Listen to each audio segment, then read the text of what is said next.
శుభోదయం. ప్రభువైన యేసుక్రీస్తు నామములో వందనాలు తెలియజేస్తూ పరిశుద్ధమైన దేవుని గ్రంథములో నుండి లూకా సువార్త 9వ అధ్యాయము 22వ వచనం.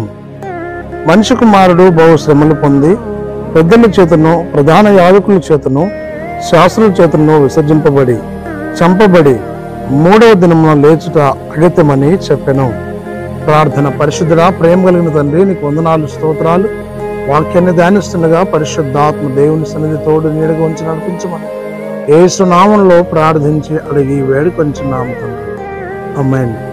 యేసుక్రీస్తు ప్రభు ఈ లోకానికి వచ్చి మానవులందరినీ పాపం నుండి విమోచించి పరిశుద్ధులుగా చేయడానికి ఆయన తాను శ్రమలు పొంది మనుషుల చేత విసర్జింపబడి పెద్దల చేత ప్రధాన యాజకుల చేత శ్రమలకు గురై చంపబడతాడు అనే లేఖన భాగంలో చూడగలం.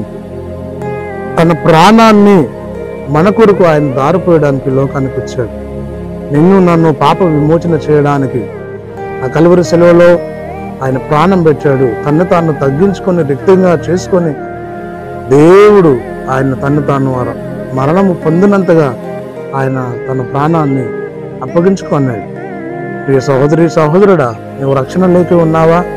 అయితే క్రీస్తు సన్నిధికి వచ్చి క్రీస్తు సన్నిధిలో ప్రార్థన చేస్తే దేవుడు నీకు రక్షణ అనుగ్రహిస్తాడు. అంత మాత్రమే కాదు, కానీ లేఖనంలో చూస్తూ ఉంటున్నాం, శ్రమలు క్రైస్తవ విశ్వాస జీవితంలో సహజం.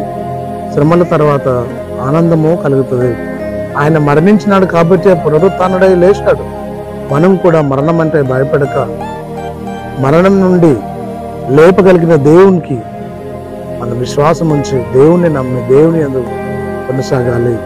ఈ లోకములో క్రీస్తు ఆయన మనల్ని రక్షించడానికి వచ్చి ఉన్నాడు. ఆ నిత్య జీవం ఇవ్వాలని, పరలోకం ఇవ్వాలని తన ప్రాణం తెచ్చాడు. అతి పరలోకాన్ని నీవు నిన్ను ఈ లోకంలో ఉండగానే స్వతంత్రించుకున్నట్లు పరిశుద్ధాత్మ దేవుడు మనందరికీ అనుగ్రహించి నడిపించి దీవించిన గాక. ఆమేన్. పరిశుద్ధుడా, ప్రేమ కలిగిన తండ్రి, నీకు వందనాలు, స్తోత్రాలు చెల్లిస్తూ నీ వాక్యాన్ని ధ్యానిస్తుండగా ఈ సన్నిధి మాతో ఉంచి నడిపించి దీవించి ఆశీర్వదించమని యేసు నామంలో ప్రార్థించి అడుగుచున్నాము తండ్రి.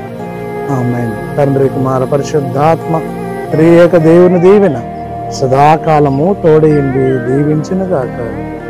ఆమేన్.